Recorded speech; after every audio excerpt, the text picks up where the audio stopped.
Alright, Aaron, Siegfried's Motorwerx here today, giving you a walk around on our newest unit, 2006 Yamaha Zuma 50cc 2-stroke, all black in color.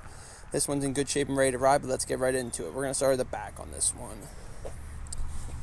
This one does have some racing stripes added to it by the previous owner. This panel does have some small scratching on it as well, a little scuff there. It doesn't appear to be wrecked, just appears to have been rubbed against stuff. Exhaust is in good shape, free of any defects or rust. Right side of the floorboard in good shape.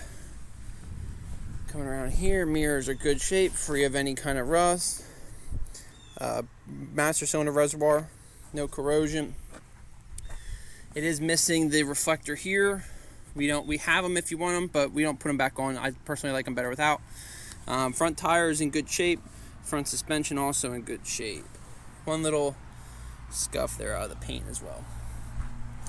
Speedo surround is in good shape. Mirror also stem in good shape there. Coming around this side here, this one was missing. We did replace it, so it does have a there are some scuffs on it, but that is a different passenger foot peg than was the one that came on it. Just over 4,300 miles on this one. Excuse me. Coming around here, this side plastic is in good shape. A couple little scratches, nothing major again. We did fully service this one, did a CVT tune-up, and also did a light carb clean. There is some scratching here on this rear light as well. So this one is available at smwx717.com. Please like this video, leave a comment, subscribe to our channel. Anything you can do helps, and we'll catch you guys on the next video.